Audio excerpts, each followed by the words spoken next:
চট্টগ্রাম বিশ্ববিদ্যালয়ের সবশেষ খবর জানাতে মেডিকেল সেন্টার থেকে যুক্ত হয়েছেন কাজী মাহফুজ ও চট্টগ্রাম বিশ্ববিদ্যালয়ের ক্যাম্পাস থেকে যুক্ত হয়েছেন শোয়েব রহমান। প্রথমে চলে যাব মাহফুজের কাছে। মাহফুজ, সেখানকার সবশেষ অবস্থা কেমন দেখছেন জানাবেন।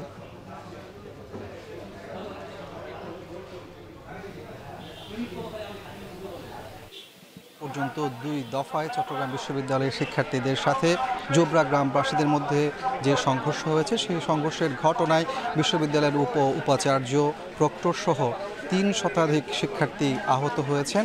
আমরা চট্টগ্রাম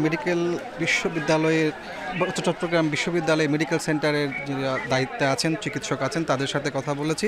তারা বলছেন গতকাল মধ্যরাত থেকে এখন পর্যন্ত তারা ৩০০-র বেশি আহত শিক্ষার্থীকে চিকিৎসা দিয়েছেন। প্রাথমিক চিকিৎসা শেষে যারা গুরুতর জখম হয়েছে তাদেরকে চট্টগ্রাম মেডিকেল কলেজ হাসপাতালে রেফার করা হয়েছে, এমনটি জানিয়েছেন। আমরা দেখেছি আসলে গতকাল থেকে এখন পর্যন্ত যে সংঘর্ষ হয়েছে সেখানে শিক্ষার্থীদের মধ্যে কারো হাতে, কারো পায়ে, কারো বুকে এবং মাথায় আঘাতের চিহ্ন রয়েছে এবং আহত অনেক শিক্ষার্থীদের সাথে আমরা কথা বলেছি। তারা আমাদেরকে জানিয়েছেন যে আসলে গ্রামবাসীরা একতাবদ্ধ হয়ে পরিকল্পিতভাবে তাদের দেশীয় ধারালো অস্ত্র দা দিয়ে আঘাত করেছে, লাঠি সোটা দিয়ে আঘাত করেছে এবং সেখানে তারা অনেকটা জিম্মি অবস্থায় ছিল। এবং আমরা দেখেছি যে 4টার দিকে সেনাবাহিনী সহ অন্যান্য আইনশৃঙ্খলা বাহিনীর সদস্যরা ঘটনাস্থলে আসার পর অনেকটা পরিস্থিতি শান্ত করার তারা চেষ্টা করেছেন। যদিও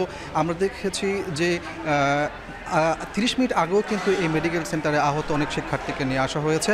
মূলত যারা ওই জোবরা গ্রামের বাসাবাড়িতে ভাড়া বাসায় থাকতেন তাদেরকেই টার্গেট করে গ্রামবাসীরা আহত করেছে, এমন অভিযোগ কিন্তু তারা আমাদেরকে করেছেন। এদিকে বিশ্ববিদ্যালয়ের প্রভিসির সাথে আমরা কথা বলেছি, যিনি আহত হয়েছেন কামাল উদ্দিন।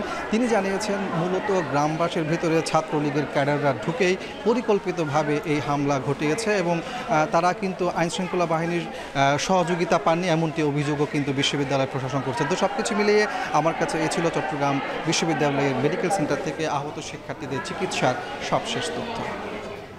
এবার চলে যাব চট্টগ্রাম বিশ্ববিদ্যালয়ে, সেখানে আছেন শোয়েব রহমান। শোয়েব, আপনি জানাবেন ১৪৪ ধারা জারির সংবাদে বিশ্ববিদ্যালয় এলাকার সবশেষ অবস্থা কেমন দেখছেন?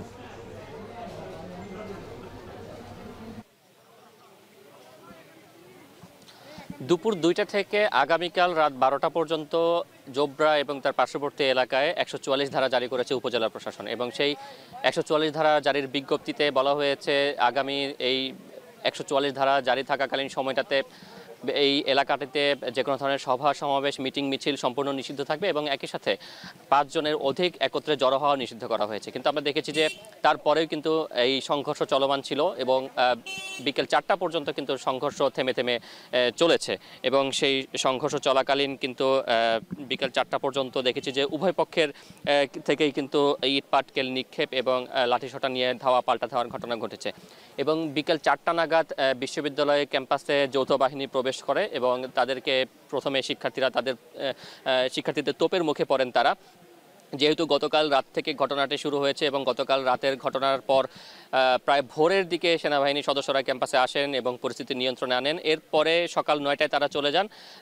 এরপর যখন দুপুর 12টায় আবার নতুন করে সংঘর্ষ শুরু হয়, এই যে 3 থেকে 4 ঘন্টা, 3.5 ঘন্টা সংঘর্ষ চললো, এই সময়টাতে কিন্তু আইনশৃঙ্খলা বাহিনীর কোনো সদস্য ঘটনাস্থলে ছিলেন না, যে কারণে শিক্ষার্থীদের তোপের মুখে পড়েন তারা। পরবর্তীতে বিকেল 4:30টার দিকে শিক্ষার্থীদের সাথে তারা জোবরার বিভিন্ন এলাকায় তারা প্রবেশ করেন এবং প্রবেশ করে তারা তল্লাশি করেন এবং সেই কারণে কিন্তু আমরা দেখেছি যে জোবরা গ্রামের ভেতরে অনেকটা শুনশান নীরবতা বিরাজ করছে।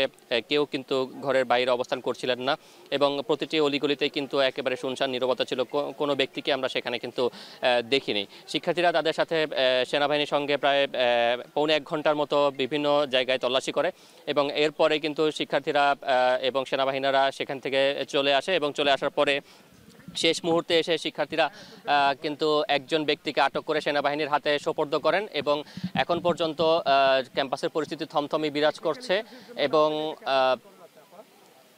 ক্যাম্পাসের থমথমে পরিস্থিতি বিরাজ করছে। কিছুক্ষণ আগে ছাত্রদলের পক্ষ থেকে সংবাদ সম্মেলন করা হয়েছে এবং শিক্ষার্থীরা এখনও কিছুটা অংশ তারা কিন্তু 2 নম্বর গেটে অবস্থান করছেন।